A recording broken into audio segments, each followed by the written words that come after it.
Hi. So it's 6:21 a.m. UK time. I'm a bit restless, so making a video seems to be as productive as anything. Plenty of bedside books here, so probably should read more. But this seems as productive as anything. Recently on my Facebook newsfeed, I've been noticing advertisements for the profiles of Chinese journalists. Um, and ostensibly they're acting as freelancers, like they have their own shows or they have their own sort of format program. But when you dig beneath the surface, they are either contracted to CGTN or Xinhua or another big outlet, or they are representative of the significant limitations there are in China with the press. So one I came across was called Danny Reports, and this is a young woman living in Egypt, young Chinese woman living in Egypt. I guess she's probably mid-20s. Anyway, she's based in Egypt, and I was looking for a profile, just was kind of curious about this, see if it kind of confirmed my concerns, and unfortunately it did. But basically, the first sort of 10 posts were pretty harmless. They were just things about travel, food, culture, nothing political. Then, unfortunately, it came to the 100 years of the 100 years commemoration events, celebrations that the CCP held in China last week to mark 100 years since the Communist Party was founded. Now, lo and behold, she was gushing in praise about China's achievements, absolutely nothing about the CCP's crimes, nothing about the Cultural Revolution, nothing about the Great Leap Forward, certainly nothing about Tiananmen Square or indeed the Uyghur persecution. Now, what's interesting is an Egyptian guy, whether he's a personal friend of hers or whether he's just one of her followers, he actually made a post about, I forget the exact wording, but it was asking about the rehabilitation in Xinjiang, as he put it. So he was using the CCP language. Um, and then she showed her true colors. She came out and said the so-called genocide, and she focused on on a narrative that is often used by Chinese communists, which is that because the Xinjiang population has increased in recent decades, that somehow indicates that nothing bad is happening there. This is the same argument the Mao apologists used, the fact that under his tenure as dictator, the Chinese population increased. So the logic is, well, if it's increasing, then obviously that's a good thing. But it's a very false narrative. Even if you get, let's say, 100 million more people, um, does that justify 50 million unnecessary deaths? I say absolutely not. Very perverse logic of totalitarians to think in those terms. But I got pretty angry, to be honest, and I told her so. Didn't make any threats or anything like that. That's not what I do. But I basically said, I thought you were different, but you're just another CCP propagandist. Now, whether she replies or not, I don't know. She might delete my comments. She might respond. Um, Clearly, it's not going to go anywhere. I mean, I absolutely don't expect her to sort of see reason. She'll just get defensive, and I some might say it's not worth the time doing that, but as far as I'm concerned, she's purporting to be a journalist. Now, the responsibility of a journalist is to at least try to be objective, at least try to show the whole picture. Um, I don't really believe that you can have absolute neutrality in journalism. I'm not sure that even exists anywhere, no matter how objective a journalist tries to be. But when you get such blatant propaganda, I mean, basically parroting the lines of the CCP, um, that's the difference between a journalist and a propagandist. I'm British, right? So if as a journalist I'm training to be a journalist, I was to be a yes man for Boris Johnson and the British government or the Conservative Party, I would not be an objective journalist. I don't know what sort of areas I'm going to cover. I'll be a freelancer, so I'll be looking at a lot of different things.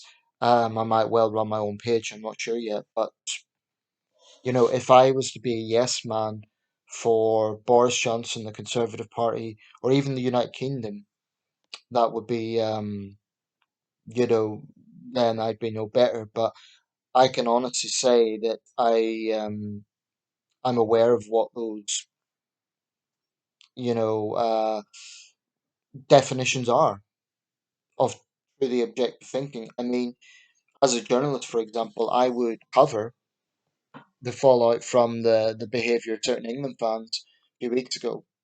So that it would be me, a British journalist, taking a critical slant on something to do with my country. Chinese journalists don't do that. They are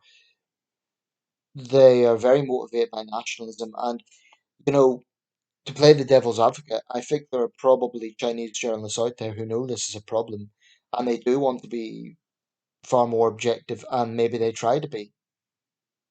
I think there will be decent journalists out there, but ultimately, even those who would want to be more objective and be more free thinking and do their job properly, they're hugely restricted. In China, the CCP controls everything. This is a very important point. I mean, it kind of sounds like an obvious that's what dictatorships do, but other dictatorships don't have the power that the CCP does. So, for example, okay, the Eritrean dictatorship will have cast iron control over every aspect of life in Eritrea, but Eritrea is Eritrea. It's not China. Um, and what I find pretty infuriating, to be honest, is seeing these lies, because that's what they are. They really are. Um, Polluting networks like Facebook. I think for a long time now, Mark Zuckerberg and other senior Facebook executives have decided that it's not worth trying to stand by their purported values when it comes to the likes of China. They see it as just too big a beast to fight, so they'll turn a blind eye to it. I reported some of her posts for fake news. As far as I'm concerned, that's what it is. Facebook won't act, of course. I think Zuckerberg and the other executives still have this idea if they're kind of passive about China's propaganda, they might one day get a pathway there, but I don't think it's going to happen. But this brings me to a wider problem. This is only one area. How it's kind of like a soft power technique. How Chinese propaganda is utilizing Western websites to spread. Now, in this case, she's spreading lies in Egypt. Egypt's not exactly a democracy itself. But there's an interesting symbiosis, an interesting relationship between conservative Islamic countries and China these days, which is such a cruel irony, considering that right now the CCP's biggest victims are Uyghur Muslims. So either it's a lot of Muslims are being just lapping up the CCP lies and believing the CCP's narrative about, rehabilitation. Um, They've no problem, of course, burning pictures of Emmanuel Macron over so-called blasphemy issues in France. But it's either they're lapping up those lies, or worse, they're just willfully turning a blind eye because perhaps they think that China's relationship with their country is good for economics or whatever it might be. This is, the way the CCP. I used to think that Russia's state propaganda was the biggest lie of the last decade. I'm starting to think that actually the way the CCP infiltrates communications, infiltrates the internet might be even bigger. I think Russia could never be underestimated, but it doesn't have the economic clout that China has. But I want to now address this issue about, well, which is in my title. I really am starting to see some parallels between 1930s Germany and 2020s China. But clearly, there's a lot of differences. There are different cultures, different parts of the world, and different time periods. But what is similar is the totalitarian aspect, the nationalism, the excuses as well. Um, in the 1930s, there would have been Germans who were educated, well spoken, and in pretty much every way normal people. They had families, they had normal jobs, etc. But they would say with a totally straight face that Hitler was a good guy, and what he was doing was the right thing for Germany and by extension Europe. And of course, we saw what happened. Now, I've long believed that the CCP is bad, but not mad. Um, Only in the last 24 hours, a video has apparently emerged from the city of Baoji in Shanxi province. This has been reported in the Daily Mail and the Daily Express. Has now been taken down, which is automatically, raises questions. Why is it taken down so quickly? But basically, a human rights activist exposed this, and she put subtitles on it. She's going to have to be very careful. Jennifer Zheng. Anyway, in this video, it's addressing. I'll just read out the piece from the Daily Express here. The Baoji Municipal Committee, a CCP authority in the province of Shanxi, shared the 5-minute video originally posted on the Chinese video sharing platform Qigua. The narrator calls for the use of weapons of mass destruction to be used against Japan to make them surrender for a second time. This is referring to their notion that if they invade Taiwan, Japan might intervene. Um, Now, I actually saw part of that video earlier, and it was chilling. The female presenter is talking about how the Japanese were the only country that experienced the nuclear bombing, and how they therefore should be careful about experiencing it again. These are sadistic, sinister threats against another country. Um, Obviously, there's a history between China and Japan. China has some painful memories of what Japan done, but that's no excuse to be threatening nuclear war in the year 2021. Um, every day, it seems the CCP makes more thuggish threats against someone. If it isn't lashing out at Australia over COVID, it's threatening to destroy the Australian wine industry because Australia asked questions about COVID and having a COVID inquiry. Then it's Japan, as the old enemy, or another Western country. I really do wonder if we are on the edge of a cliff here. I'm not sure that we're going to see a world war because there's been many geopolitical events that have been very dramatic. It's always like, oh, World War III is about to break out, and that didn't happen. We heard that with the Ukraine crisis in 2014, and there's other examples. And World War III didn't transpire. This is World War III in the sense as it is understood. I mean, if we want to be really precise about it, we could say it would be World War V. Churchill actually considered the Seven Years' War to be the First World War. But anyway, that's getting into pedantics. But I do think it is only a matter of time before something very significant happens in the South China Sea. Whether that is some sort of major naval escalation between Britain and China, maybe even replicating Tomorrow Never Dies, except in Tomorrow Never Dies, it was all made up by a media mogul, whereas in this case it would be very real. Um, or more likely the United States Navy and Chinese Navy. Um, or whether it's China decides the time is right to reclaim Taiwan because the rest of the world's distracted by COVID. Um, I think from a moral perspective, it's pretty despicable to be lashing out at Japan when they are going through another spike in coronavirus, which in all likelihood began in China, um, and they're dealing with that problem. But yeah, I think that it is only a matter of time before something happens in that part of the world.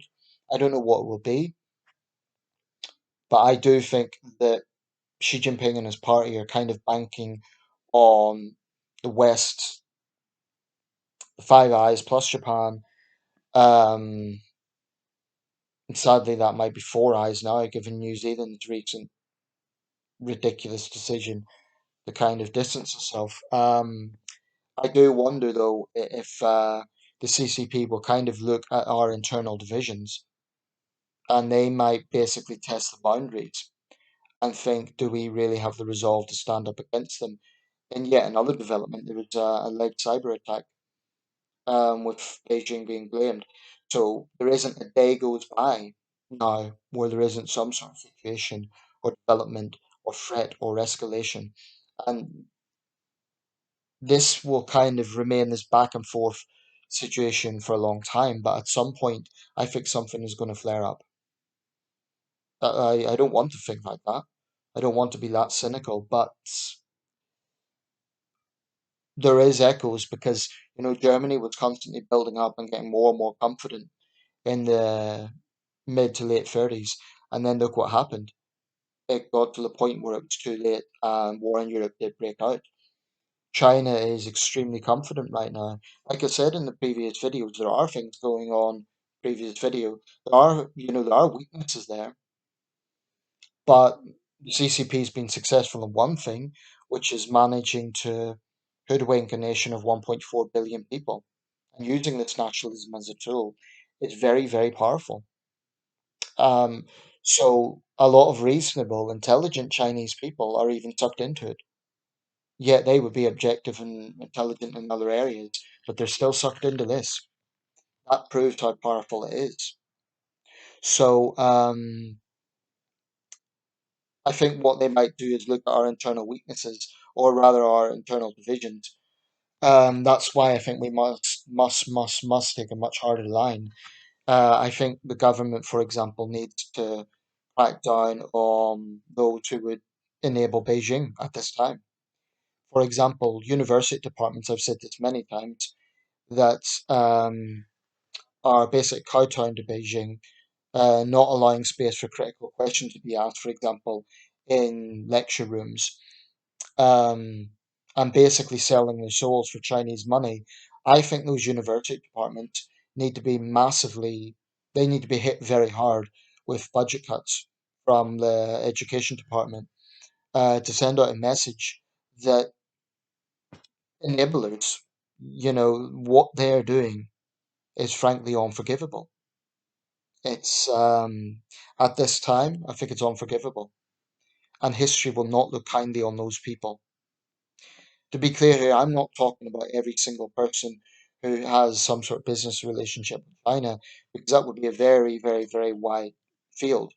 Hell, I'd need to implicate myself because I've been an English tutor. I have taught Chinese students, but I think that's very different from a direct or a larger scale business transaction where you're directly, for example, handing over sensitive information. I mean, I think actually some of these professors might well be guilty of, if not espionage, then at best, being reckless. Um, but like I say, person to person situations, if you have mixed couples, if you have,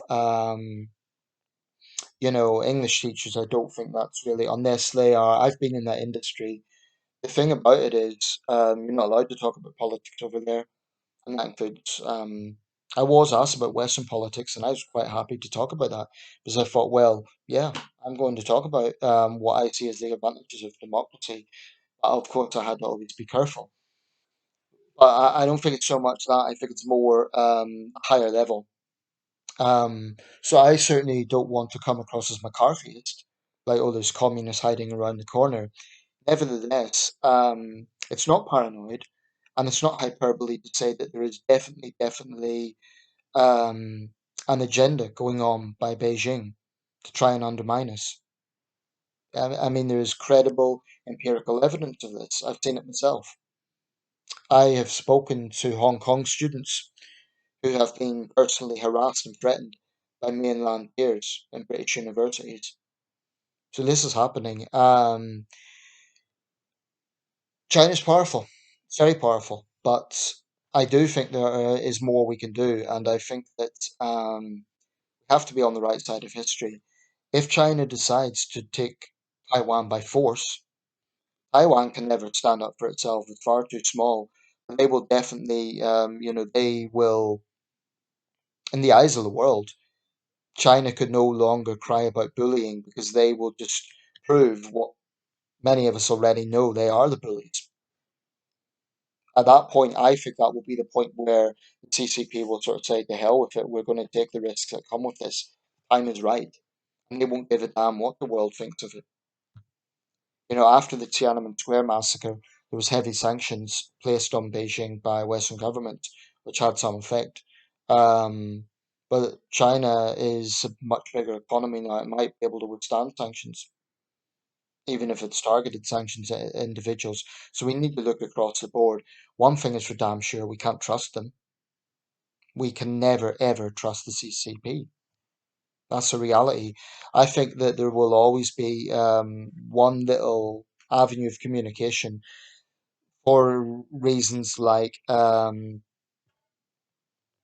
say you have Chinese and British nationals or Chinese and American nationals are collectively held by Islamist extremists in the Middle East, for example, and the two sides need to talk in order to secure the release, something like that, and maybe in some trade arrangements. I really, really think this is not getting better. It's every day that seems to be escalating or at least remaining as bad. There's no signs of improvement at all. And this is largely Beijing's making because it is focusing on power alone. China took up peaceful rise. That claim will be tested if they retake Taiwan by force, which they have long alluded to doing. But the minute they do that, that will be a profoundly pivotal event. I don't know what will transpire. The United States will have to defend it, and then by definition, there will be a confrontation between Washington and Beijing. When will this happen?